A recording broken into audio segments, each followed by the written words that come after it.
Sam Seder, where every day's Casual Friday. That means Monday is Casual Monday, Tuesday, Casual Tuesday, Wednesday, Casual Hump Day, Thursday, Casual Thurs, that's what we call it, and Friday, Casual Shabbat. The Majority Report with Sam Seder.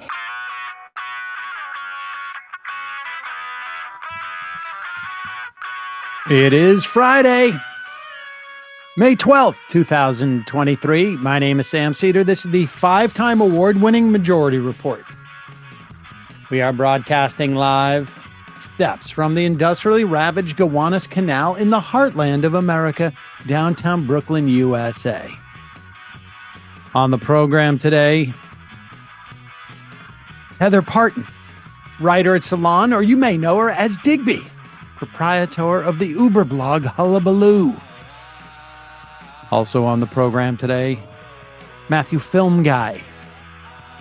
Be here to give a suggestion about film maybe to watch this weekend. Meanwhile, debt ceiling talks pause as Biden seems to tee up a cave. CNN under increasing pressure over their botched Trump promo event. As the COVID emergency status ends, Title 42 rolled back, and the Biden administration rolls out a Trump-like new policy. Joe Manchin issues a threat over new EPA policy, and a Trump judge temporarily halts the government's ability to parole migrants.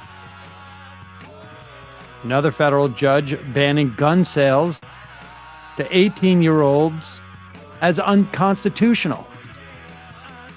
I should say, saying that gun sale bans to 18-year-olds are unconstitutional. Meanwhile, Daniel Perry surrenders to police to face manslaughter charges over his killing of Jordan Neely. Trump to appeal, and E. Jean Carroll may actually sue again. Santos confesses to a Brazilian theft so he can focus on his American thievery. Elon Musk has found a fall gal for Twitter. And a new subpoena issued in the latest investigation of Bob Menendez. Chuck Schumer rumored to, I don't know, getting Menendez's suit pressed. All this and more on today's Majority Report. Welcome, ladies and gentlemen. Thanks for joining us. It is a Casual Friday. Emma is super casual. It's like her best friend's wedding or something, right? Something like that. I don't know. I wouldn't know if to say the best friend. I don't want to make that assessment, but a good friend's wedding in Los Angeles. Yeah, let's just say a good friend's wedding. Oh, I don't want to start some type of controversy. In the friend group, yeah. Yeah. But she'll be back in a couple of days. In the meantime, Heather will be here, and Matthew Film Guy. We will, of course, take your phone calls, I believe, but certainly your IMs as we progress. Been quite a week. Cover it with Digby, but in the meantime, there was a story that came out the other day that the James Comer investigation. What is this?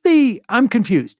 Is this the Is this the government abuse of its power committee, or is this we're going to the Hunter Biden dick pic committee? So Comer is more of the dick pic committee because he's the oversight chair, and then Jim Jordan does the weaponization of the government subcommittee for the Judiciary Committee. But they're pretty in lockstep, you know. We're now, we're now 6 months into, 5 months into, I guess, the congressional term of the Republicans. I mean, maybe they're trying to keep their powder dry, but they are having a very, very tough time trying to get a corruption story about Joe Biden. Remember, according to these people, that had America seen the contours of Hunter Biden's sexual organ, Donald Trump will be president now. And so they've been going full force. Like, where is the laptop stuff? They have the laptop, don't they? Yeah. Yeah, so they say, yeah. But why aren't they releasing all the damning stuff here? Right. Well, it's too late now. It was supposed to be released for the 2020 election. And James Comer always says the media has a laptop. Just assume it's really important. Listen, when you are the chair of this committee and you have a blockbuster story of Biden family members making money at jobs, and Fox and Friends are the ones to put a dampen on it, you know you've got a problem. Here's James Comer yesterday morning on Fox and Friends. I know the Republicans said that the smoking gun were these financial records that you were able to subpoena and got your hands on. They show that some of the president's relatives were paid more than $10 million from foreign sources between 2015 and 2017. And your party, the Republican investigators, say that that's proof of influence peddling by Hunter and James. But that's just your suggestion. You don't actually have any facts to that point. You've got some circumstantial evidence. And the other thing is, of all those names, the one person who didn't profit is there's no evidence that Joe Biden did anything illegally. Well, if you look at the laptop and the emails between the president's son and his associates, they went to great lengths to hide Joe's involvement. They even gave him nicknames. They called him the Celtic and the big guy. But make no mistake, Joe Biden was involved. All these countries that the Bidens were receiving money from were countries that Joe Biden was actively visiting in.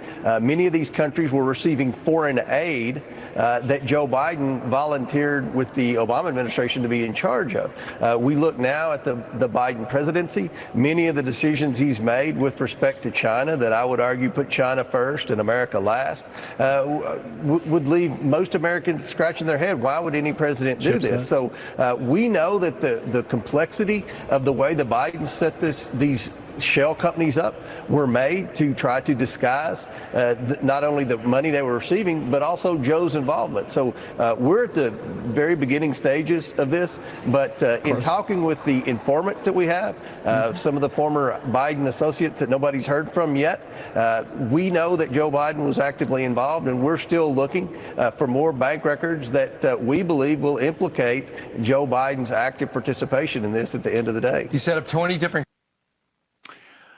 I mean, not quite the bombshell that he thought that it would produce.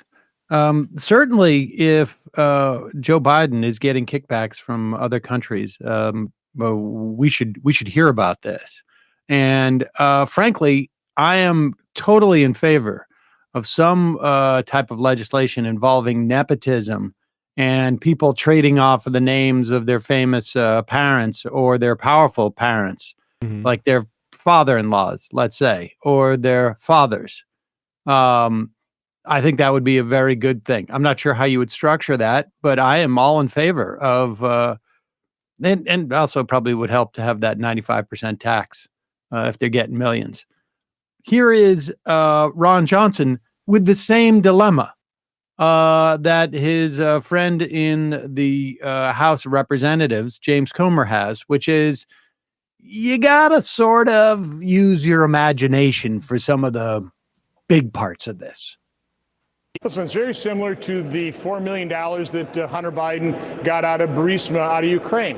It's the same fact pattern, the same type of pattern. And let's face it, the bank records aren't going to show bribe in exchange for this foreign policy change.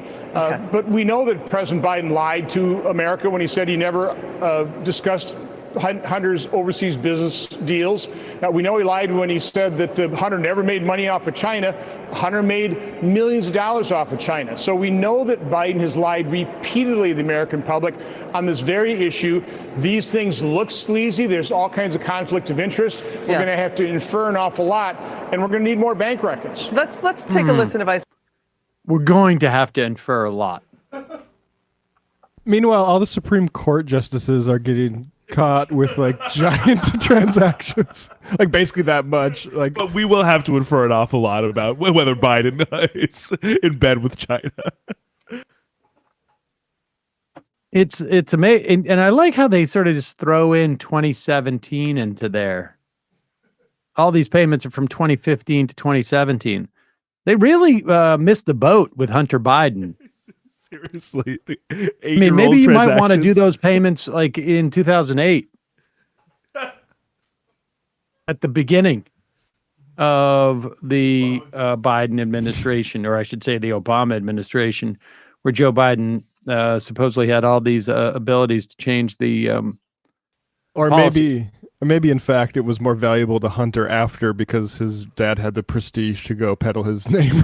Exactly. I mean, let's be clear. That's what's going on here. I don't know that Hunter Biden was qualified to do anything other than walk into a room and go, that's Joe Biden's son. He was just vice president. Yes. And imply, like, I mean, we see this all the time. We see this all the time. Daughters, sons of famous politicians get jobs on television or become, lobbyists. I'm sure Hunter Biden had exposure to a lot of people he had relationships with and can walk in and show that he has this big Rolodex. And yes, is that corrupt? Yes, I think it is. But I think we see it all over Washington, D.C., including, I'm sure, with James Comer's kids. That's politics as usual. I am all in favor of the statutes that say you cannot trade on your family's name. Sorry, Saul and Mila. You won't be able to go out and milk this for everything that you can. House Republicans going after Mila Cedar's Depop account. There you go. Yeah, exactly. He's selling all these Depop clothing because... Also, for that matter, Matthew Film Guy. We'll talk to him about his corruption. Yeah. Folks, we got a couple of words from our sponsors. One of our sponsors, Henson Shaving. Henson Shaving is a family-owned aerospace parts manufacturer that made parts for the International Space Station and Mars rover. And now they are taking these this precision machinery, and they have turned it on basically to develop one of the most precise razors I think that you possibly could. I've mentioned this many times before. We used to advertise a subscription service where you got to have the cartridges and et cetera, et cetera. I didn't shave as much, obviously, when I grew a beard, just basically here and here, maybe a little bit around the neck. But Henson Shaving is a completely different type of razor. They set out to essentially not become the best razor company, but to become the manufacturer of the best razor.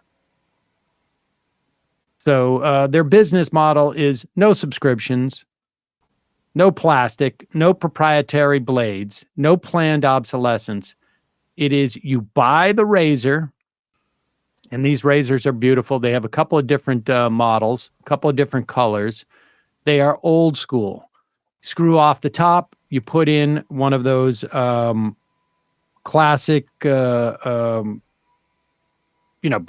the standard dual edge razor blades. And it has channels built into it so that you don't have to bang it on your sink to get the hair and the shaving cream out. But the thing that they also realized is that the problem with razors is not necessarily a function of the blade, but the distance from the blade, how much it overhangs.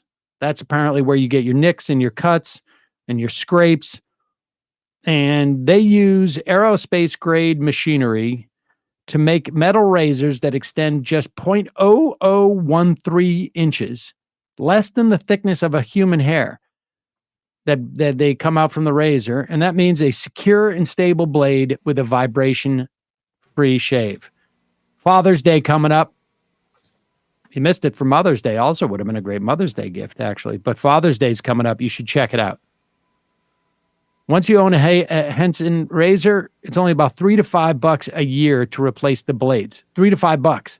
But right now, they're giving my audience a 2-year supply of blades for free. Just go to hensonshaving.com/majority. That's HENSON shaving.com/majority. Add a razor and a 100 pack of blades to your cart. Then enter code majority to get the blades for free. The link is in the description. This is a great Father's Day gift because he's not going to have to get anything else for like 3 years. And then then to continue to shave, he's only have to spend like $3 a year. It's a great gift for Father's Day. Also, great gift for yourself or anybody else for that matter. SunsetLakeSebede.com. Check it out. Use the coupon code LEFTISBEST. You get 10% off. 20% off. First off, their products are amazing. I will cop to getting into a little bit more of the flower these days, Matt. Oh, hello. And yes, that entourage effect is I'm finding interesting. I'm starting to explore that. I keep hearing about it, and I wanted to test it out. More and more people are talking about it. But there's also, they have great tinctures to help you sleep. They have different dose sizes and flavors. They also have Sebede fudge and Sebede coffee. They have lotions with Sebede. All of their products have incredible amount of integrity. All third-party tested. You know exactly what's in there. They don't use any pesticides. They use integrated pest management. They don't use any insecticides. They use regenerative farming, so they take care of the land. They are mostly employee-owned company, and they pay $20 a minimum wage. And they're movement partners. We just got together for the last prisoner project between the two of us, Sunset Lake and the Majority Report.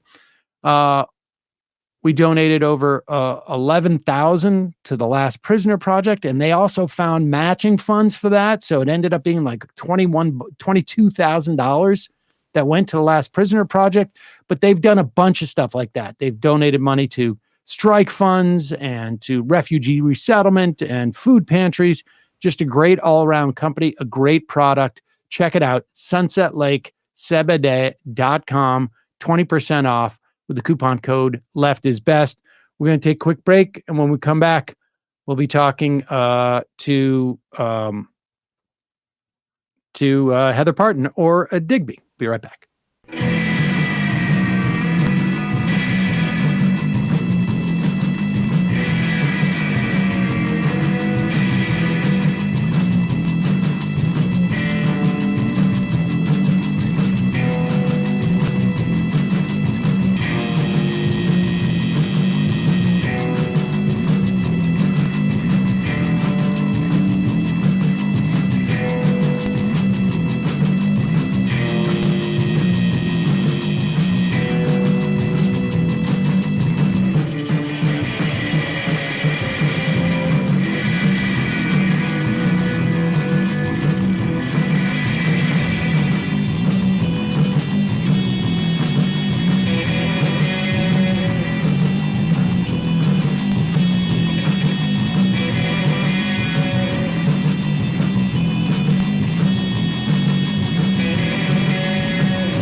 Folks, we were supposed to play the music over the break. Oh, sorry. Oh, well, we can't really do that, but we can set that up for next time, maybe. Okay. Well, thank you.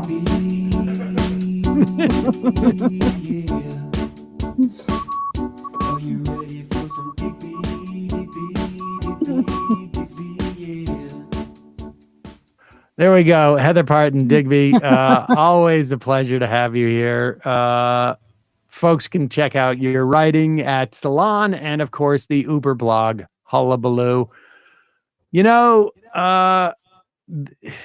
every time we come on lately, it feels like we could talk for 3.5 hours in terms of the stories this week. But we're getting into, I guess, that season. You know, Donald Trump is back. I don't know if he ever left, but he's back. And let's just start with this CNN town hall. It is supposedly there is a lot of internal strife at CNN about this. Here's Anderson Cooper explaining why we needed to have the town hall that we saw.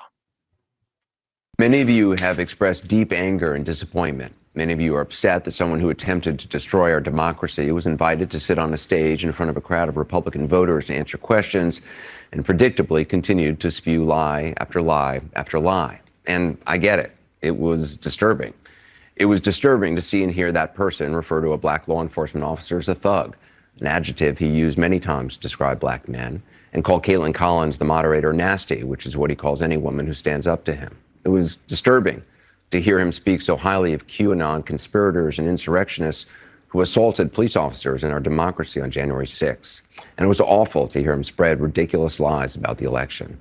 And it was certainly disturbing to hear that audience, young and old, our fellow citizens, people who love their kids and go to church, laugh and applaud his lies and his continued defamation of a woman who, according to a jury of his peers, he sexually abused and defamed.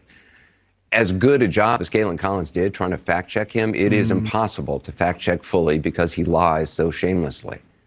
Now, many of you think CNN shouldn't have given him any platform to speak, and I understand the anger about that. Giving him the audience, the time, I get that. But this is what I also get.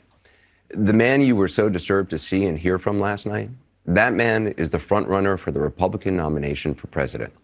And according to polling, no other Republican is even close. That man you were so upset to hear from last night, he may be president of the United States in less than 2 years. And that audience that upset you, that's a sampling of about half the country. They are your family members, your neighbors, and they are voting. And many said they're voting for him. Now, maybe you haven't been paying attention to him since he left office. Maybe you've been enjoying not hearing from him, thinking it can't happen again. Some investigation is going to stop him. Well, it hasn't so far. So if last night showed anything, it showed it can happen again. It is happening again. He hasn't changed, and he is running hard. You have every right to be outraged today and angry and never watch this network again. But do you think staying in your silo and only listening to people you agree with is going to make that person go away?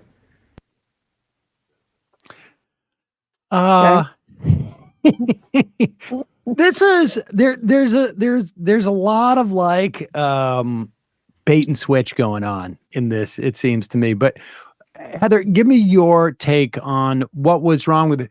Why do you, let me ask you it this way. Why do you want to stay in your silo and not hear from anybody else? Well, I don't actually think that's true, that I want to stay in my silo, nor do I stay in my silo. And I don't think that the people who are objecting to that event are staying in their silo. That's just a straw man. And, you know, they're putting that out there as a way of sort of shaming us into thinking, well, you know, we don't want to hear from Donald Trump. We all, you know, we know what Donald Trump is, and they know what Donald Trump is. Now, let me just take one piece of what he just said. He said he's the front runner, and whether you like it or not. Well, you know, there was a time when Herman Cain was the front runner, when Ben Carson was the front runner. I don't recall them doing one-on-one town halls with any of those guys.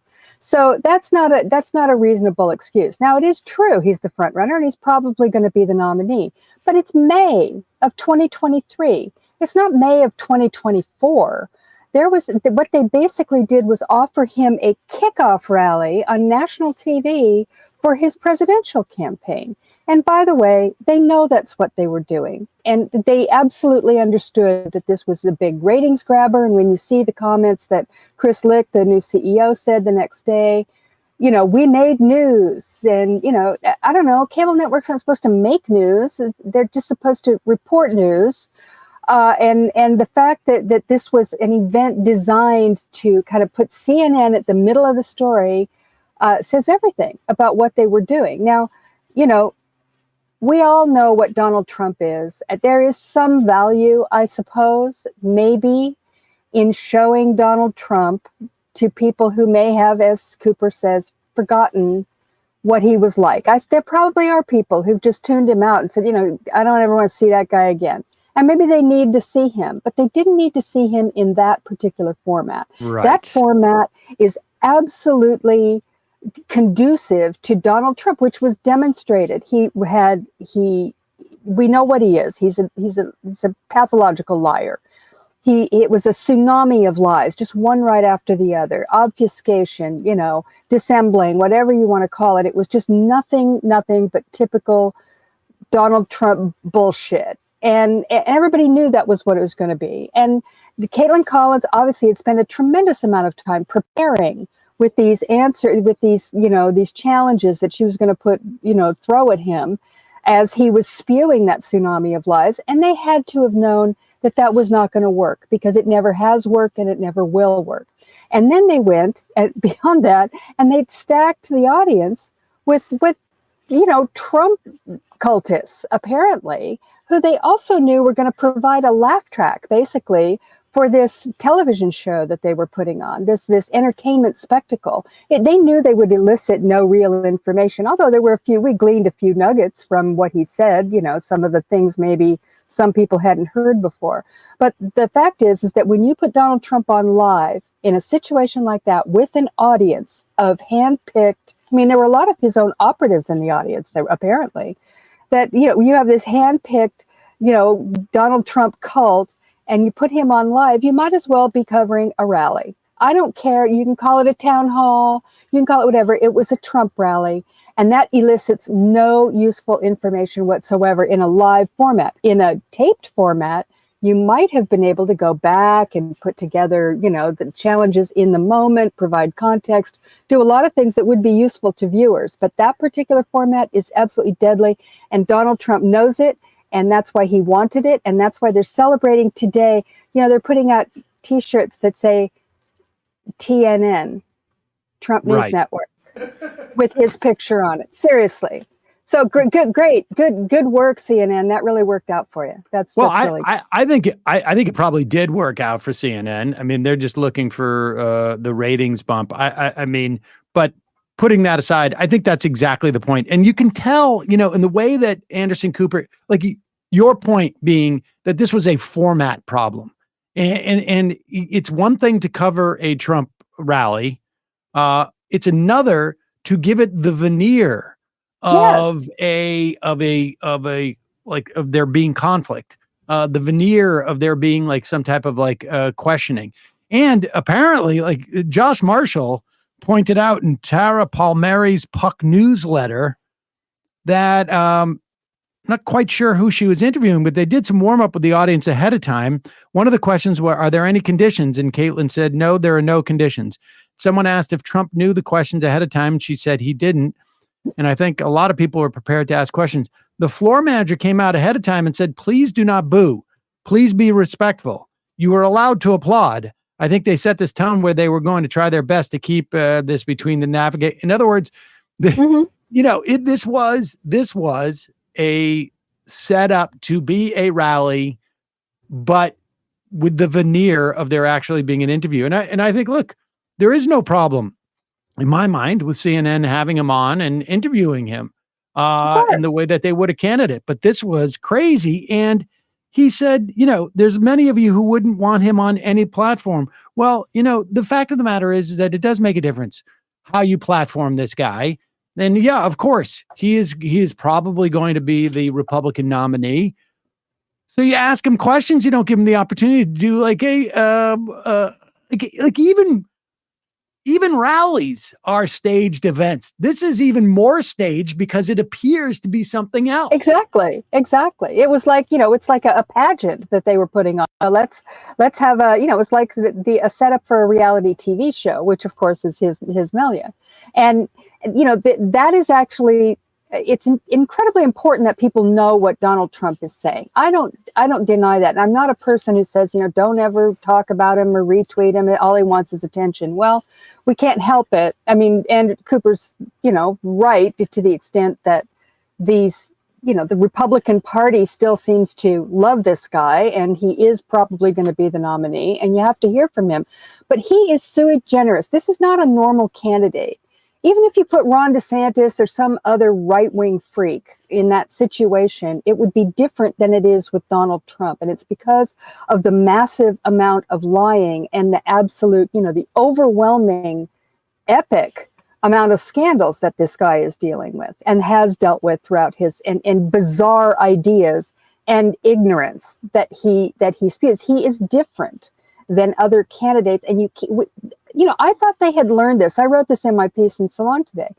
During the Trump years, I mean, we watched this happen in 2016. It's basically a rerun of 2016, the same stuff, except Trump has more power now than he did then. And, we watched them, oh, look, he became president today, and we went through all that. But over time, the mainstream media made an adjustment, and they learned how to call it. They started saying it was lies. They called it the big lie, which, by the way, CNN prohibits them from saying now. They can't call it the big lie anymore.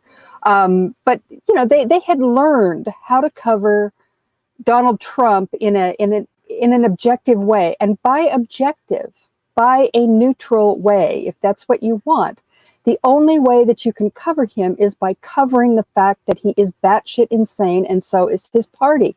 That is the reality that we're dealing with. You cannot sit there and say that, well, he's just, it's just one side, both sides, or he said, she said, or whatever. You can't, because we know what he is. I mean, this is a guy who told people to drink bleach during a pandemic. I mean, this is not someone who is normal, and they knew that. I mean, they absolutely had come to some kind of reckoning with that particular fact. And by the end of the Trump years, and, if you look at the post-election period and January 6th and the rest, the mainstream media did a reasonably good job. I'm not trying to extol them as being great in every way, but in this particular way, they had learned something. Here we are, we're back at square one, where should we put Donald Trump on unfiltered for hours on end? Should we just let him do that and just sort of spew his nonsense all over the place?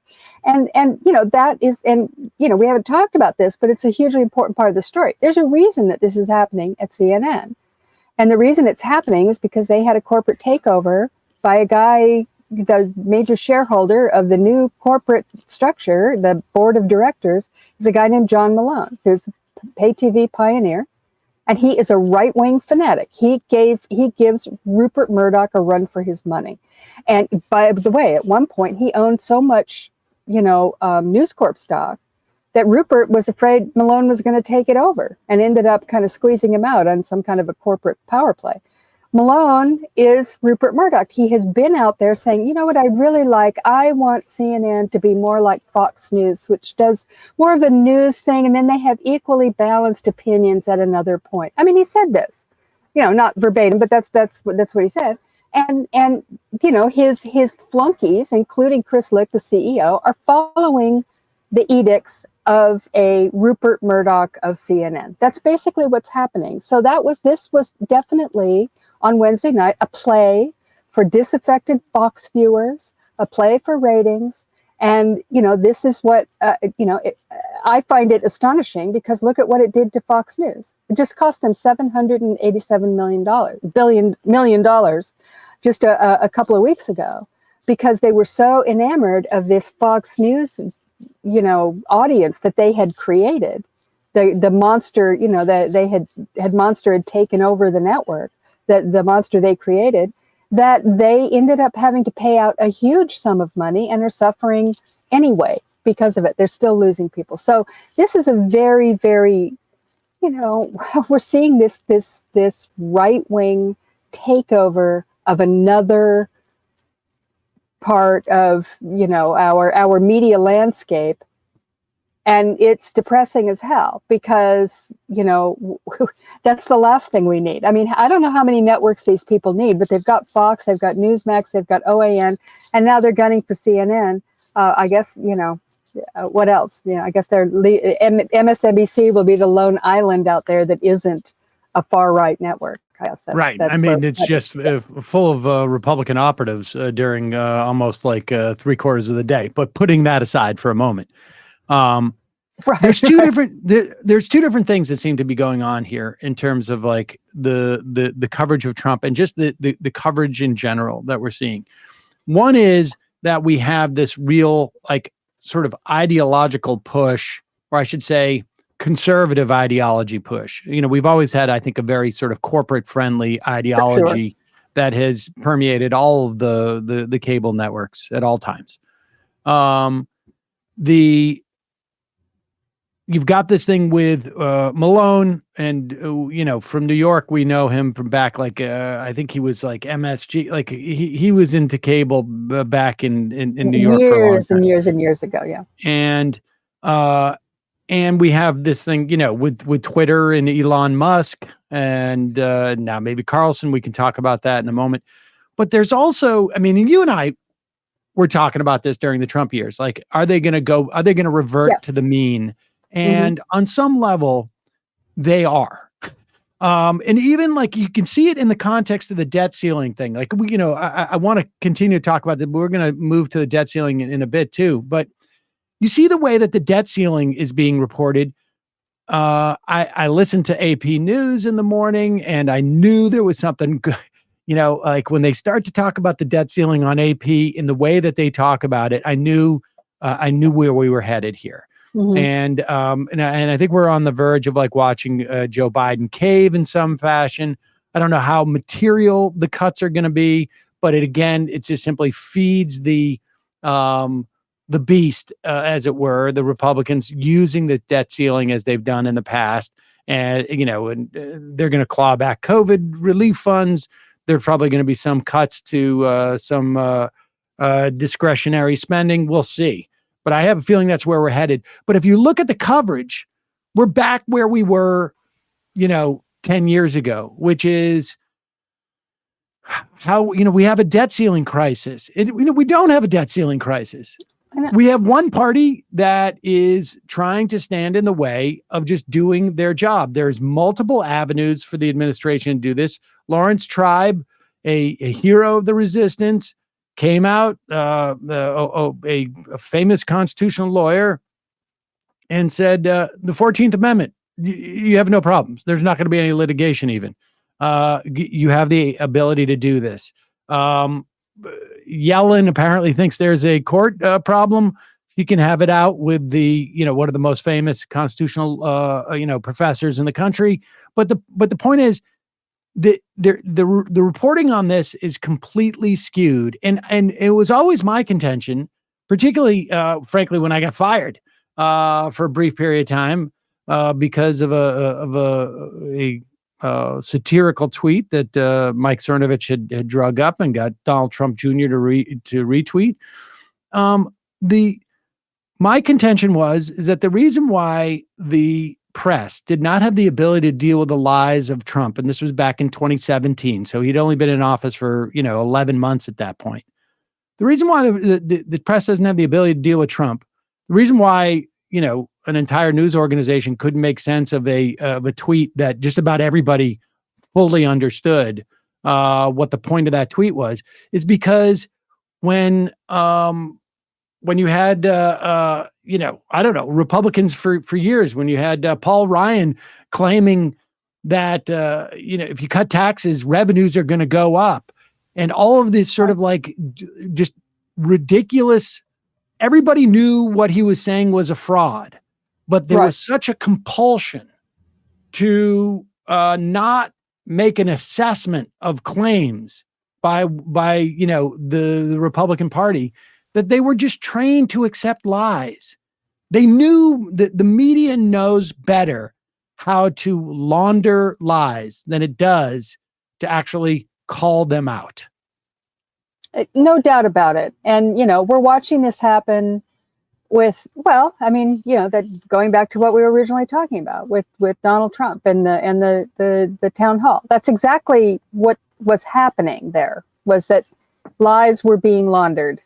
And, and when you look at what he said in terms of the debt ceiling, I mean, it was radically, it was outrageous what he said in that town hall. I mean, I don't know how much anybody was paying attention. It was such a, an overwhelming wave of, torrent of lies and weirdness that maybe nobody really heard this.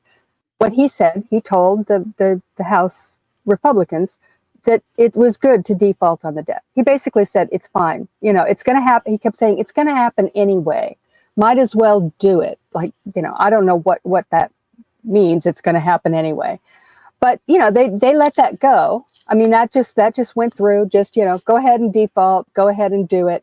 And even to the extent that he said, and I couldn't believe he did it. She brought up, she goes, well, they raised the debt ceiling while you were president every time. And there was really no resistance. And he said, and you came out and said, and there's a famous quote of him out there saying that you should never use the debt ceiling as a negotiating tool. The debt ceiling is sacred, he said. You can't use it. And she brought that up and told him that. And he said to her, she goes, well, what's the difference now? And he says, well, I'm not president now. Right. I mean, that's the kind of snotty 11-year-old boy logic that he uses. But what he did was give permission to, and made it in front of the whole country, to the House Freedom Caucus, his people, absolutely, hold out and don't do anything. Do not give an inch.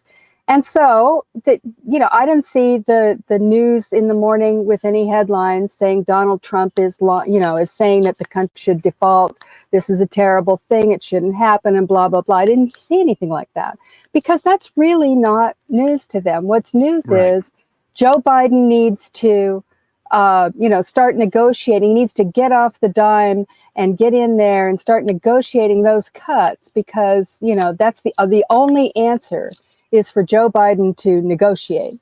And, sure enough, I think, you and I are watching this sort of unfold here over the next couple of weeks, I guess. This is going to be happening.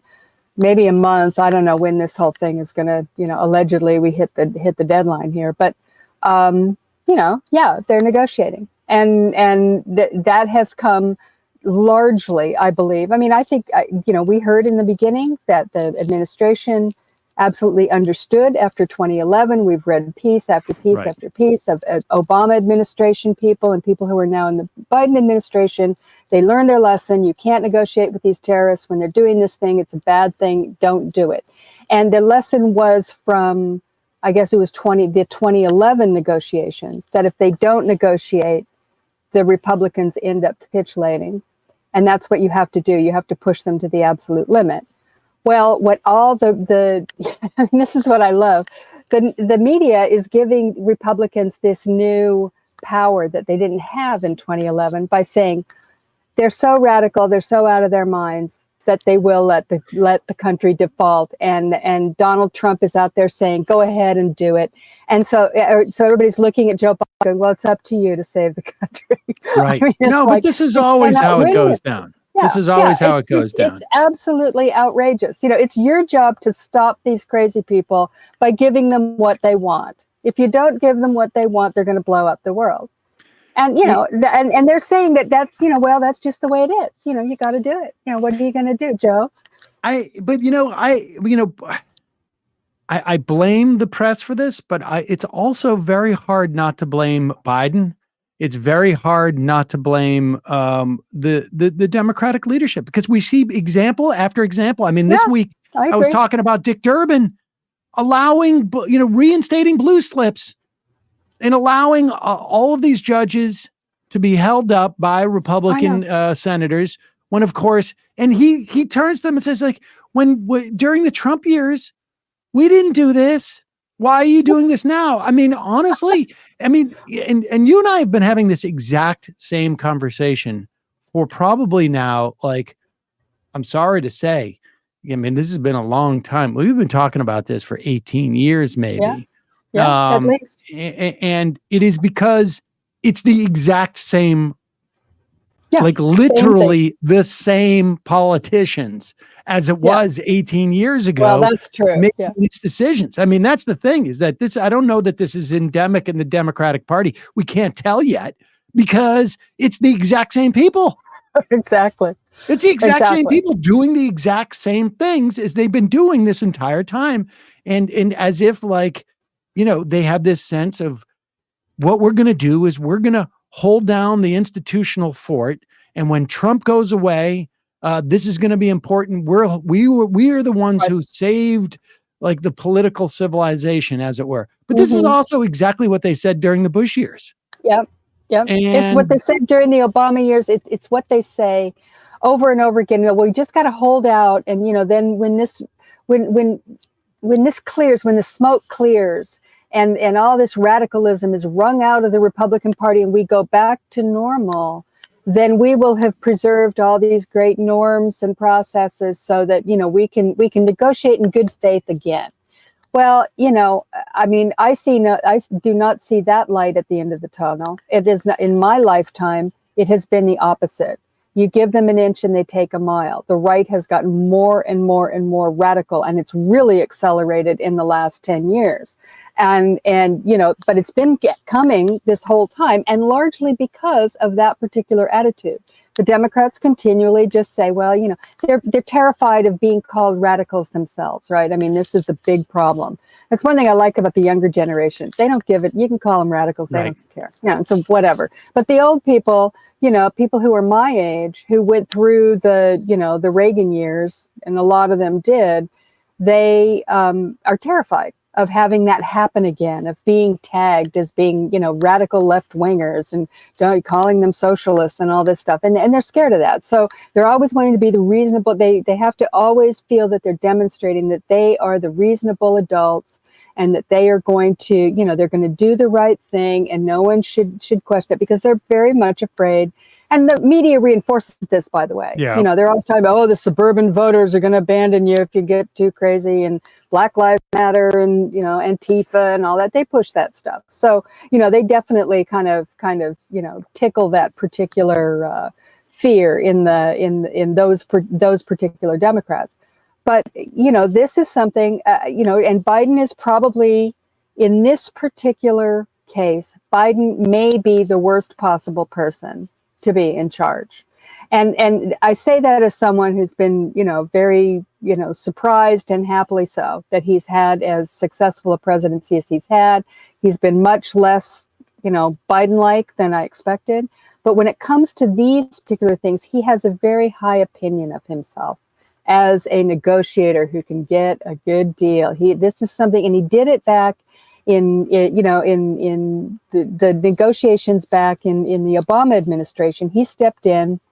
Harry Reid already had a plan. They had a strategy, and it was working. And Biden decided to come in and basically gave away the store. And Reid absolutely, in the 2013 negotiations, he banned him. He said, he told Obama, keep him away.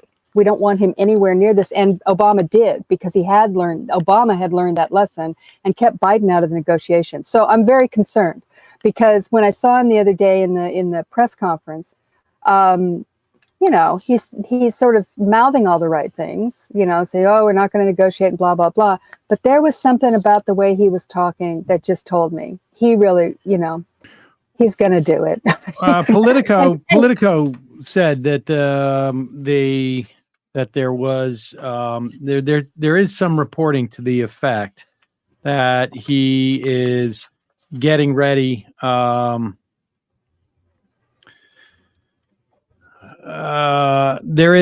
is some I guess hints that he is already starting to cave. Now, to be clear here, there's not, I mean, I don't know if these are going to be sort of like material policy implications. I mean, when you're talking about $20 billion from COVID relief, it depends on where it comes from, I guess, to some extent. That would be clawed back, but you know, we're talking over the course of like hundreds of billions of dollars that were, but it is, you're setting up stuff for the next round of this. Right. And I'm also not convinced, frankly, that like when you have Zients, is that his name, who's the chief of staff, and you have now Neera Tanden, who is the chief domestic policy advisor. These are not good people to have around a guy like Joe Biden, really anybody. Right. But this plays into the worst parts of Joe Biden in terms of these negotiations. So I guess, well, here are the two possible outcomes of this. The first is that they do a series of negotiations. They get together, and this happened before. They get together, they throw a bunch of stuff on the table. Maybe Biden throws a bunch of stuff that's just completely unacceptable on the table. And then the Freedom Caucus and, McCarthy's right wing in the House just says absolutely no way. My way or the highway, we get it all or we get nothing. That's what happened before. Right. And because they had Boehner and Biden and McConnell had, they had negotiated. They had a deal.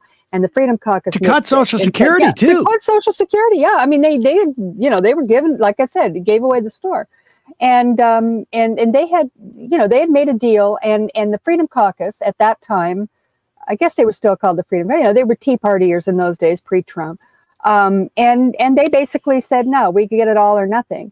That's one scenario. And then there's another scenario that they just do a deal where everybody gets to save face, right? Give the Republicans a way to say, yeah, we cut a bunch of stuff, and the Democrats can say, yeah, but they didn't cut anything too important, and everybody's happy. Well, neither of those two situations will solve this problem. I mean, perhaps the immediate problem will be solved, which is that they end up raising the debt ceiling with some Republican, the Senate passes the debt ceiling. That's assuming. Right. That's assuming. Now, I think we all thought that they could get 60 votes to raise the debt ceiling, but that's not sure either now because the Senate's all acting up. They're acting like a bunch of House members.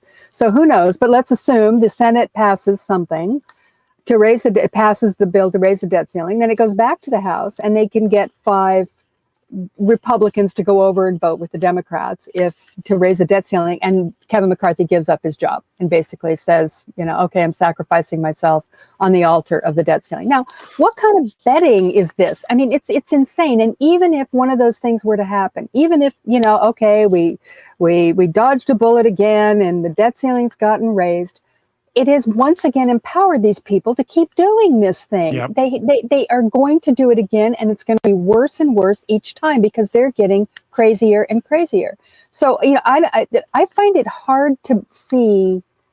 I honestly find it very hard to see the outcome here that doesn't include, using the 14th Amendment. I don't know that Joe Biden can even negotiate enough. I mean, they're asking him to roll back his entire agenda. And the more he agrees to do that in negotiations, the more they're going to ask for. And maybe he's willing to do that. I don't know. And it's possible that he is because, he likes to do that stuff. This is, to me, this is one of those situations when you're dealing with people like this, that you really have no choice but from the get-go to do what they had been doing up until recently, which was just say, no, we're not doing it. Sorry, talk to the hand. You want to talk budgets? We'll talk budgets. Let's get in there. We'll negotiate and we'll do whatever, but we're not doing it around the debt ceiling. That's not happening. And I don't know what other outcome it's going to be. I mean, this is going to be the most dangerous one because you have the Marjorie Taylor Greene caucus. And I honestly don't see how will they accept yes for an answer. I honestly, I can't see that happening.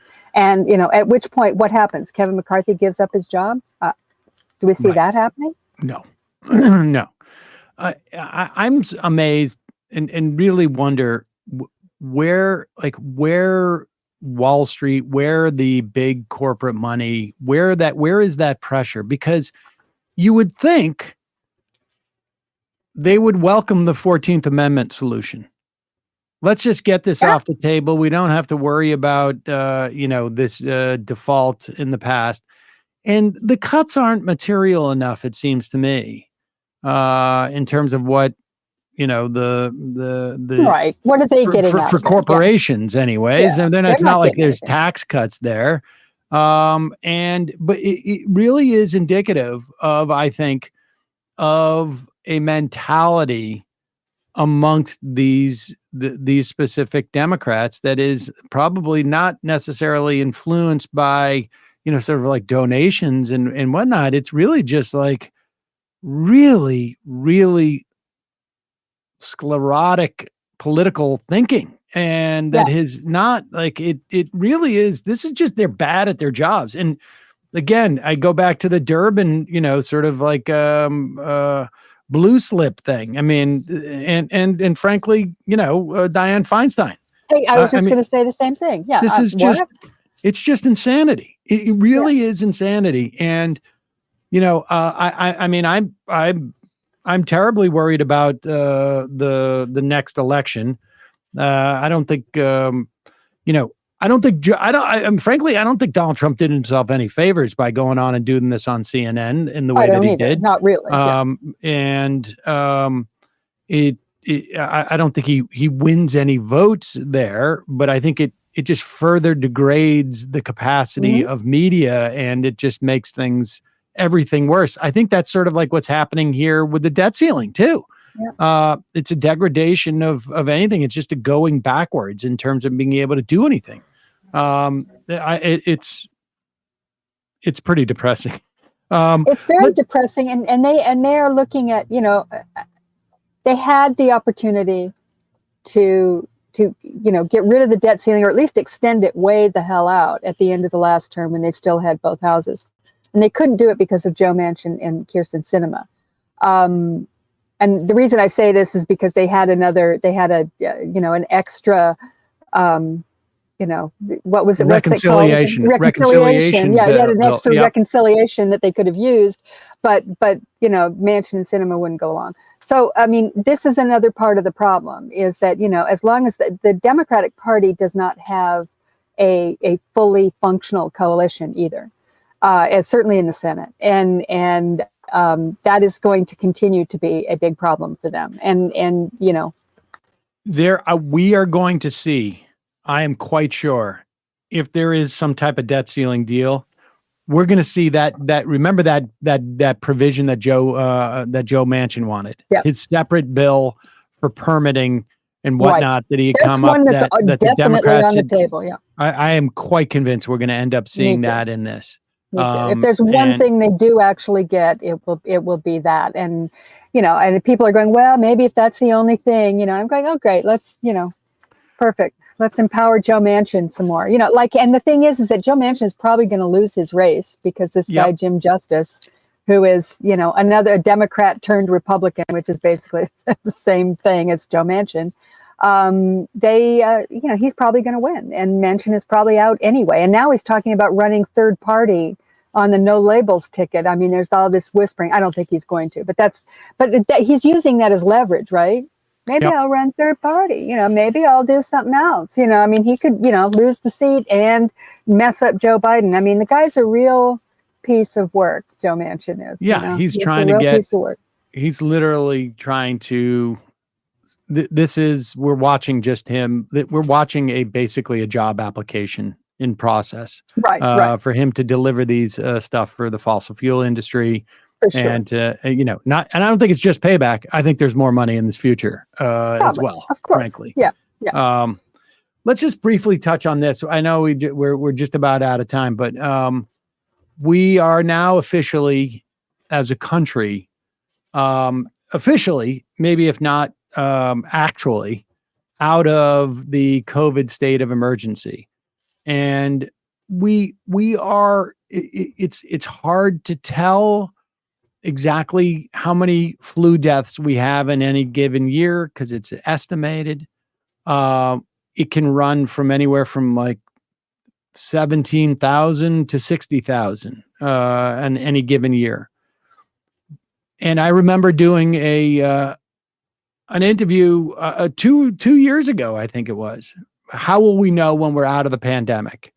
And the one thing that people would talk about is when we have a daily death total that is in the neighborhood of the flu. Mm-hmm. Flu sometimes around 85. I mean, it can be a little bit higher, it can be a little bit lower. We are somewhere around that neighborhood now in terms of COVID deaths on a daily basis. A little bit higher, but within the sort of the potential zone. COVID has all but become endemic. I see people sometimes wear masks. I mean, I flew recently. I wear it, the mask on the plane. Particularly, I'm really careful when I first get on the plane. When those, in some instances they're running but we're basically done with all that, except for, some of the stuff at the border that we're trying to do now. We roll back 42, but what is is this how you imagine it would be over? Just out with a whimper? Yeah, I mean, I guess so. I mean, I honestly don't know what to think about this, because at the same time, I have a Twitter feed, list on my Twitter feed that gives all these epidemiologists, and they're all of them are saying, look, this particular wave of COVID may be over, and maybe COVID is endemic, but we've got so much coming down the pike. The fact is that we didn't learn. It seems as though we didn't really learn anything about how to deal with this. It's, we're worse than we were at the beginning. And this is the shocking thing is to me. And even with, even Biden, who I'm shocked he never takes any credit for doing anything. He tries to pretend like COVID doesn't exist. I mean, I guess they've decided that no one wants to hear about it. But one would have thought this would have been an opportunity with a million point, almost 2 deaths in America, much less the millions and millions of people around the world, that this would have been an opportunity to say, hey, look, this is going to be happening. This is a new world. We've got to really be, let's build ourselves, a public health system, a CDC, a pandemic response, build up all of our supplies, do every bit of research. There's all this research going on vaccines, on these kinds of on these SARS, viruses. Let's really just do this now. We've learned a lot. Let's take those lessons and let's put them to place. And it's the exact opposite. They're basically going, they want to starve all these agencies. They want to take the NIH and the CDC and and this is the Democrats too. I mean, I'm not seeing them make any big sort of, plays to say, look, we've really got to get this in hand. This is our moment. COVID has died down. We learned a lot. We suffered a lot. We came through it. And now's the time to prepare, because it's going to happen again. And there's none of that is happening. And that actually surprises me a little bit. I have to say, I thought it was so drastic what happened. The emergency was so severe. The crisis was worldwide. And we all sat at home for a year. I mean, we were, it was like, people didn't go to, it changed the world. I mean, look at the workplace now has been permanently changed, it appears. There's a lot of things that changed. And so I thought that I honestly didn't anticipate that would happen, that it would drop off. We'd get to this point today, as you just described, and then we'd all just go on, and there would be, wait for the next one, I guess, and go through the same thing again. Because I don't see any sense that anybody's doing anything to prepare. Yeah, I'm struck by that. I mean, the two big things that I'm struck by is, one, how we have completely abandoned people who are still vulnerable to COVID. Yes, in many respects, like we're not providing, services. I guess we still are giving like the booster shot of the bivalent to folks over 65 and to folks with weakened immunity. But beyond that, it really does feel like you're on your own, folks. We're actively cutting against the idea that people should be careful. And yes, what you've said, like it's beyond no moonshot essentially to make sure that we're prepared for the next one. It is literally like, it's shocking. I don't know if we ever re-elevated the people who were basically responsible for being on the what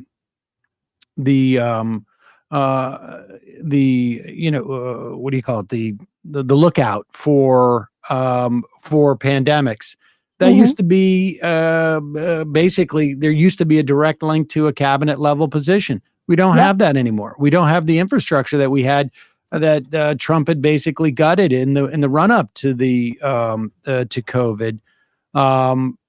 Never mind. There's been no pushback on this anti-science thing that has absolutely grown exponentially. I mean, we've had it with climate, of course, for years. Now we have it with disease. They're actually taking on. I mean, this guy down in Florida, the Surgeon DeSantis' Surgeon General. I mean, he's just out there spewing total misinformation, and whatever. He just got reappointed, and he's fine. He's still in office. That whole thing, that level of there's a lot of talk about disinformation online and all that stuff, and Elon Musk and the rest of all that torturous kind of debate that's going on. The disinformation about disease, it seems to me, it's a national security threat. It's a world security threat. And yet that is going on. And I don't see anybody really doing much about that or talking about it. I mean, it's like, what? We're not seeing it from our government. We're not seeing it from there doesn't even seem to be any type of political impetus. I mean, frankly, we have RFK Jr. running, who, there are some things that he talks about in terms of like the environment and the commons that I think are that I agree with. But his campaign seems to be really built around, he was talking the other day about being excited that Ron DeSantis was going to burn down the NIH. I mean, his campaign is basically the development of a movement of anti-science in all of these right-wing quarters. It's really sort of interesting how he's been running a submerged conservative media tour to launch his campaign. I mean, maybe we'll look into that more and talk about it more. But the bottom line is, I guess my point is that there is no countervailing entities. There's not in government, not outside of government. There's nothing. There's no PSAs out there. There's nothing. I just, it's crazy. It seems to me. It's crazy. And it is not what to just answer your original question, that is not what I expected. I have to say that actually surprises me. I'm a cynic, I've been watching stuff for forever, my whole life. And this one actually surprised me. I thought a million bodies would have actually, brought the country together in some way. And there would have been some mutual, we disagree on everything else, but a million dead is something we have to, actually reckon with as a culture, and we've got to do something. And the opposite happened. And, you started off this thing with Dr. Fauci being the voice of, of science, and the guy who everybody looked to trust, who'd been there forever, and he knew what he was talking about. And he's now they want to put him in jail. So, I mean, this is where we're at.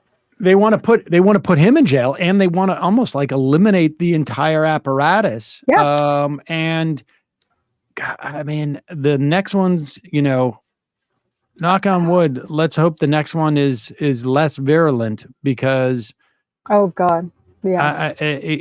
And there is no guarantee that's going to happen, because like I said, the stuff that I'm reading, the world that we are living in with the loss of habitat and all this, the zoonotic transmission and all that stuff, it's going to happen. I mean, and it's not going to be pretty.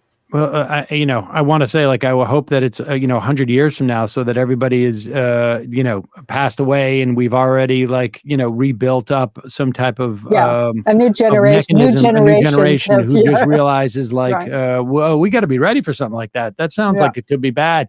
But of course, at that point, we'll have climate change to deal with as well. And it's, I don't know. I feel like if it's another 100 years from now, we're pretty lucky. Yeah, very lucky. Very much. Very much. But I doubt it. I hate to say it, but it's not going to be 100 years. Yeah. Heather, climate change being one of the reasons. Exactly. Wanted to talk to you about what's happening at the border a little bit, but we'll have to get to that later. It'll be happening next time, I'm sure. I know it, and it is really a mess. Again, it is. there's a quality to all the things that we're talking about. I know we got to go, but Josh Marshall had this concept in the early days of the blogosphere. And like when he was talking about it wasn't even really a political concept as much as it was about the development of platforms. When, everybody was trying to update their latest content management systems, and there was actually, and he had this concept of technical debt.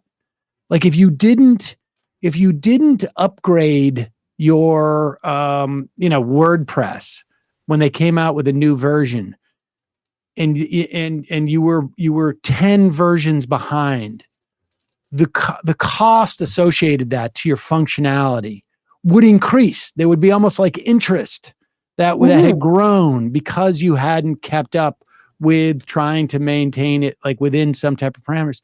And it feels like that's what's happening with us in terms of our politics. It's coming back to haunt us about the debt ceiling. It's coming back to haunt us about the failure to get immigration reform and to put this stuff on the front burner, like all the hard decisions. And climate change is a perfect example of this, right? Like where what we have to do now is so much more extreme than it would have had to have been 10, 15, 20 years ago. That it's exponentially more than we would have had to have done if we had done it incrementally. And it's exponentially more difficult to do because it has to be so dramatic. And that's where we are on all these issues. And it's incredibly frustrating. It is. And it's intense. It's very, very intense. And this intensity has been, growing as well over the course of the last few years. I mean, it's tough. It's tough. And I understand people dropping out and not wanting to pay any attention, but, don't. You have to pay attention, even though it's hard. Do self-care, whatever you need to do to take care of yourself. But we are in a I think we're in an inflection point. Yep. And in a million different ways. And it's kind of terrifying. Heather Parton, writing twice a week at salon.com and, of course, at Hullabaloo 3 times a week. Oh, Monday, Wednesday, 3 times Friday. a week at salon.com and obviously daily at Hullabaloo. Thanks so much for your time today. Really appreciate it. My pleasure. Thanks for having me, Sam. Going to take a quick break. When we come back, Matthew Film Guy will be here. Let's take a quick break.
Hey, Sam, how you doing? What are you doing?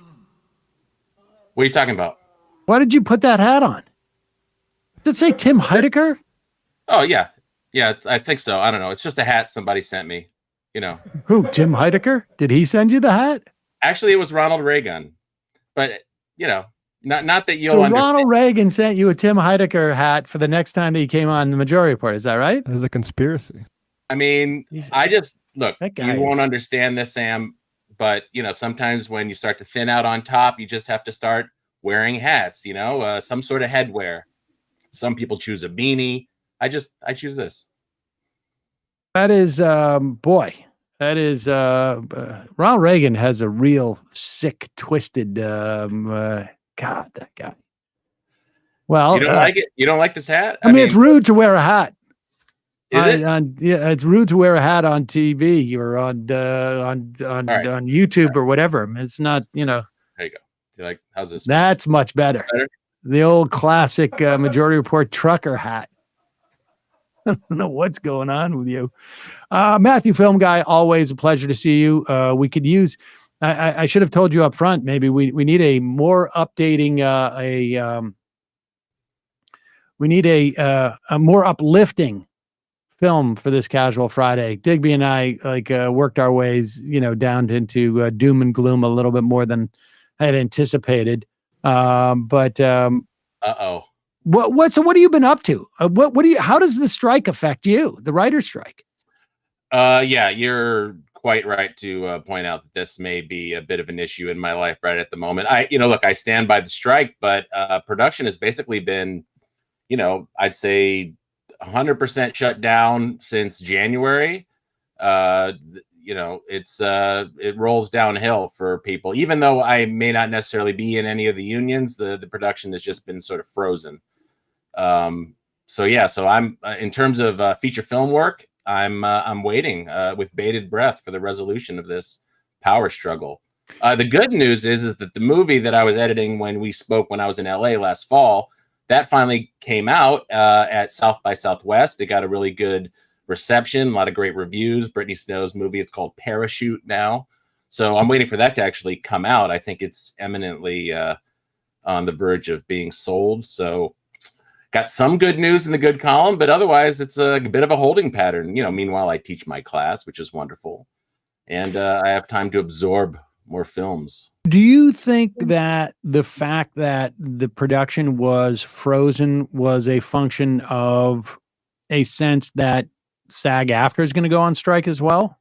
I mean, theoretically, right? Or the I don't know, the Directors Guild, but the idea is and just to be clear to people, if I'm in January, if I know I've got a film and I'm going to shoot it in the spring, let's say 6 months out, that's when I'm going to start to look for an editor. I'm going to do that in pre-production because I want to integrate them into the process, particularly with digital filmmaking now. You can get the editor essentially involved in day one of your shoot.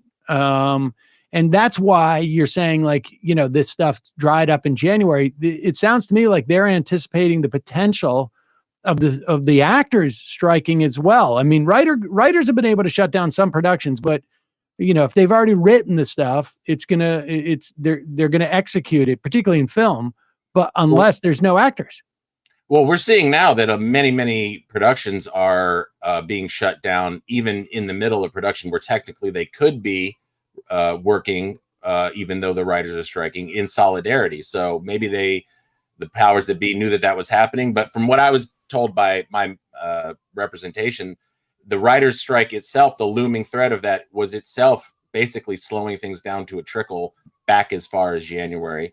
And my sort of assessment is that if it's true that the directors and the actors join them, that could speed things up. That's sort of like pushing all in, that may actually lead to a resolution. So I don't know if it's necessarily connected to them thinking that it was going to knock on and have the directors and the actors join, but it was enough that the writers were already going on strike to put the chill on a lot of things that were looking to crew up as far back as that. I actually had a project that I was on, but one of the actors got a better deal and had to be let go, and so that got pushed back to the fall. So some stuff was happening, but for the most part, it was slow due to the anticipation of the writers alone.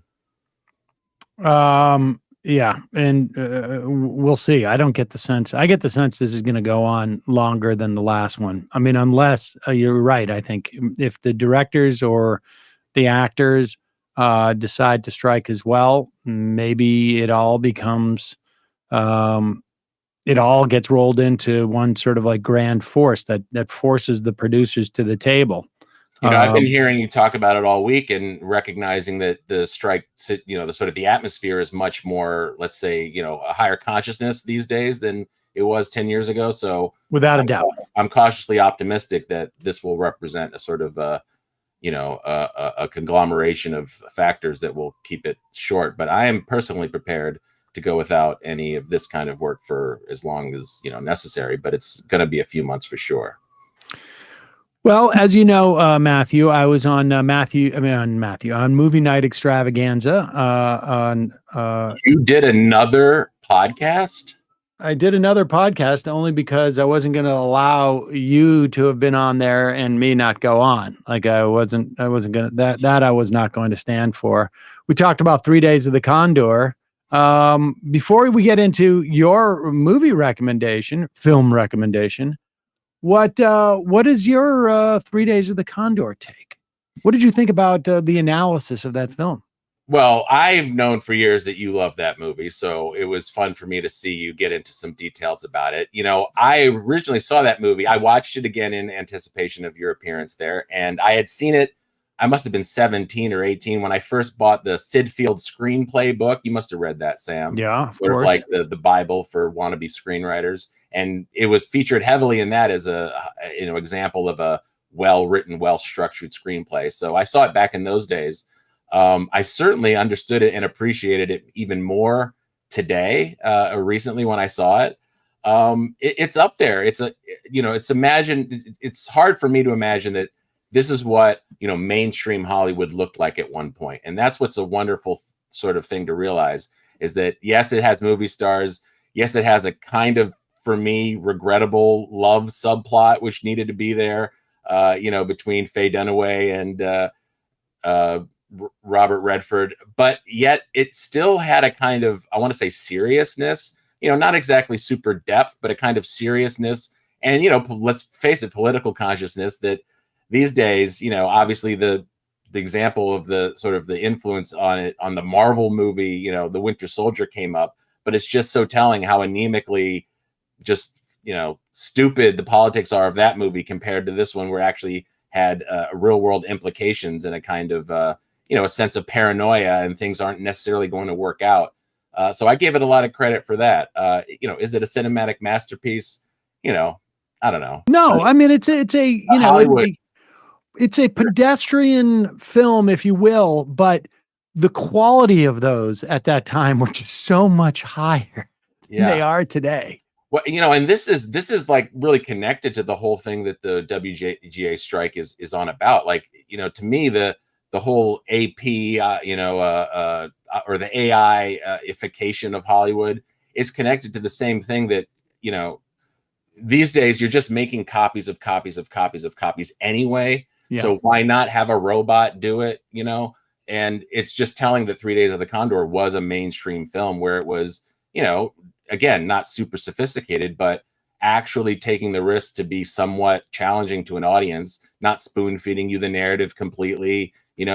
Although there is that one sequence where he's thinking and it's like the flashbacks come on, but so they held your hand a little bit, but it keeps you guessing. It keeps you, you're not able to get ahead of it. And it's something, somewhat critical of the status quo. Right. And these days we're just getting these photocopies of photocopies of photocopies that are just spoon feeding you stuff that doesn't challenge you, just sort of flatters you. And so it's all part of the same problem. I don't know if just banning AI from this strike is going to fix that, but the idea that, what writers come up with is so much less valued anymore. It's just seeing a movie like that, it really puts the lie to the idea that, Hollywood is still making the world's greatest movies. And, this is, Joe Biden said, it's this very important industry of American culture. And, it's a much bigger problem than just who is writing these things, whether it's a robot or a human. But right. And I would say that it's not just the AI is not just the only devaluing of the writing. It's also the sort of the gigification of it, where like, we're just going to bring in, we'll just do this in stages. We don't need the same person to do this work. It's like almost like, I mean, I wouldn't even do that, frankly, with like, house painting necessarily. Like you'd be concerned. Like, we're going to bring in a totally different team. Like you're supposed to mix the cans of paint together so that you get the same color, everywhere. Like that's just to. Well, that's still in the category to me of like, it's just a product we're making, right? So why not make it on an assembly line? It's not, there's no human being whose essence or soul or artistic intention is there really at all at the center of it. So why not just piece it out? It's that, you've said it, the McKinseyization, the sort of mechanization of, the product you're making. So as long as you're focused on making product and not, I don't want to get pretentious here on you, but not art, nothing creative, then it's sort of, why not just, parse it out like that on an assembly line? So it's a bigger cultural problem. But that's sort of why I do the film guy thing, trying to keep that muscle of like that desire to see something that's more than just product. I mean, don't get me wrong, I consume lots of product too. But, we it's almost like you've talked about it before, the sort of the liberal arts, the value of an education just for itself to make a well-rounded citizen. I think that extends to our entertainment too. We have to kind of keep creating an audience that demands something more than just product, because it's very enticing, this, very well-programmed sort of button-pushing kind of entertainment that we all enjoy, but you get sort of, starved for the ability to appreciate anything else. And that takes the kind of a commitment and, I think a little bit of work, but it's a valuable thing in the end, just like a liberal arts education, as opposed to just learning to do a job. I see these things as all connected. Well, and that is why you're here, Matthew Film Guy. So please further our education with a Matthew Film Guy streaming pick for the weekend. All right. Well, you asked me to do an uplifting one, which I can scramble and find one, but to me, being able to tolerate darkness and still find the beauty in life is a kind of uplifting thing, but it's sort of a bank shot, if you will. And one of the benefits of my being on somewhat of a, let's say, a reduced schedule, a lighter schedule, even though, yes, I had shingles too. So shout out Dianne Feinstein. I'm also on recently. No, back in November. I was talking to you. In fact, the time I talked to you, I had it. But anyway, it's given me time to absorb some of the longer movies, some of the more intense movies that require a little bit more concentration. And one of the ones that I finally, what's that? Showa. I did see Showa, actually. I'm not here to recommend that. Not necessarily an uplifting movie, but a genius work of art. That is one I got to see. But today I want to talk about a movie by a Japanese filmmaker called The Human Condition. The director is Masaki Kobayashi.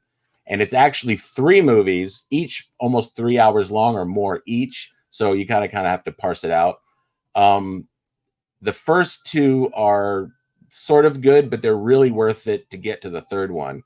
And it's sort of a post-war Japanese look at, it's from the internal side. It's an anti-war movie from inside the Japanese culture and what led to their, cultural and political and military destruction that they went through World War II. And it's about a sort of a liberal, if you will, this sort of progressive guy being a sort of a conscientious objector and then having to go into the army. And he goes from being a kind of basically a slave labor camp, a functionary who's trying to like keep the Chinese slaves well treated, through to his war record and having to fight through this horrible war. It's one of the great, I think, anti-war statements. It gets a little preachy at times, but I think everybody in this audience is going to appreciate it and enjoy it for what it is. But it is a commitment. Total of 9 hours. Yeah, that's quite a commitment. But the weekend is like 48 hours, so that's barely even the whole time. And it's called The Human Condition Part 1, 2, and 3? Yeah, each one has its own chapter heading. But yeah, Masaki Kobayashi. It's streaming on the Criterion channel. But if you don't want to commit to that one, is that a free channel? Can you get that for free? No, it's a subscription, but it's worth it. It's like $10.99 a month. It's quite worth it. But also, I'm teaching my film appreciation class, which if people are interested and want to join us for great film conversations, they can go to my Twitter and see the link to sign up. The new session is starting up in June. We're getting to the end of this one, but we just saw another movie that I was blown away by, a more recent movie called 4 months, 3 days, 3 weeks and 2 days. Have you heard of this one, Sam? No. This is a Romanian movie, Matthew? That's right. Yeah. The Romanian New Wave from 2007. It takes place in the late 80s. and it is a harrowing kind of real time, you might call it neo-realist in some ways, look at a young woman attempting to procure an illegal abortion for her friend. And it is very stark in its sort of depiction of the turmoil and dangers, both emotional and physical, that they had to go through because abortion was outlawed in Romania during the communist regime there. And, it unfortunately has some parallels in what we might be looking at in our own culture here today. So it's really gripping from end to end. It's not even a movie that you really, let's just say it stimulates your reptilian brainstem. You are on the edge. Even though I think it's still a great work of art, it really keeps you glued to the screen. And I think that's basically streaming everywhere. And is that 9 hours long? That is only, I think, less than 2. So again, I want to offer you a lighter fare. 4 months, 3 weeks and 2 days. Yeah, I've heard great things about this one. I've heard this is like one of the better movies of the 20th century in a lot of people's estimations. Well, I wouldn't doubt that. I don't disagree with that, really. I'm a fan of the other Romanian New Wave movies that I've seen. Death of Mr. Lazarescu is one of them. So these guys are, they're sort of picking up what the Iranians and the sort of the Italian neorealists were putting down and doing it in their own way. So highly recommend that one for sure. Well, Matthew, film guy. That's me. You said somebody on the IM say, Chris, sure, duh. I almost spat out my Merlot. $11 a month for the Criterion Collection! Exclamation point. Is that, I don't understand. Does that seem too expensive or seem too cheap? There's a lot of great movies on there. See, it is. I've subscribed to Criterion a couple times over the course of my life, and is when I want to get cultured in film. You really got to be into it. It's a commitment, yeah. Yeah. Well, you also can dip in and out, watch yourself 3 or 4 movies for $10, $11. That's not bad. And then you go back to your life. No, that's not bad. And Matt, we got to get together on the Prairie Fire trilogy, or the Prairie trilogy. Yeah, I'm excited to do that. Matthew Film Guy found a documentary series that I'd heard about, but I didn't know there was a trilogy of them, and it's about the sort of farm labor populism in the upper Midwest. And the documentary series was made in the 70s. The actual time period it's covering was the 20s, 30s. Interesting. Sam, do you know the filmmaker Rob Nilsson? He was an indie filmmaker in the 80s. He did some early Sundance stuff. His movie Northern Lights was about these guys. It was a fictional version of this story. And he went on to make a series of documentaries about them that are pretty great. No? I don't think so, but I will also check that out as well. Well, Matthew Film Guy, as always, thank you so much. Folks can check you out. Really, like a lot of product placement today. I come prepared, Sam. I come prepared. It's good to see that you're day drinking now. Matthew Film Guy. Can I just say people come follow me on Letterboxd, and I also hang out sometimes on the Discord, the film channel, and the Majority Report Discord. So if you want to talk movies, I'll see you there. Matthew Film Guy. Thanks so much, Matthew. All right, folks. Yeah, we're going to go into the fun half today. Just a reminder, it's your support that makes this show possible. You can become a member at jointhemajorityreport.com. When you do, you not only get the free half free of commercials, you also get the fun half. And you can IM the show with our app at majorityapp.com. Also, don't forget the Discord, majoritydiscord.com. It's free. Over 8,000 people there. amquickie.com. 3 days a week is free. Check it out, amquickie.com. You'll get the top headlines in your email box every day or 3 days a week for the free version. Also, justcoffee.coop, fair trade coffee, tea, or chocolate. Use the coupon code majority, get 10% off. This week on ESVN, Emma and Bradley spoke about the basketball playoffs. Too bad she wasn't around for the Celtics to. Yeah, a little good news for Sam. Yeah, we talked about the NBA playoffs, NHL playoffs, the Grizzlies' handling of Dylan Brooks, and Emma's Rangers firing their head coach. So youtube.com/ESPN show for more. Emma will be off, so she might do a little dispatch live from her vacation, and then we will be back the Monday after. Matt, Left Reckoning. Yeah, Left Reckoning, we had Harvey K. talk about Biden and Marianne Williamson, who he is consulting on her campaign. We talked about that extensively in the post-game, patreon.com/Left Reckoning. This weekend for Left Reckoning patrons, we're doing a second part on Marx's 18th premiere of Louis Napoleon. So check that out, patreon.com/Left Reckoning. Yeah, she's putting out a new economic bill of rights. Yeah, she's been influenced by Harvey's economic sort of public goods message, which is good to see. Yep, important narrative. Well, we got to have her on at one point to talk about that stuff, I think. All right, quick break. Head into the fun half. 646-257-3920. Can't promise we're going to get to any phone calls today, but we'll see. We'll do our best. You are in for it. All right, folks, 646-257-3920. See you in the fun. Are you ready?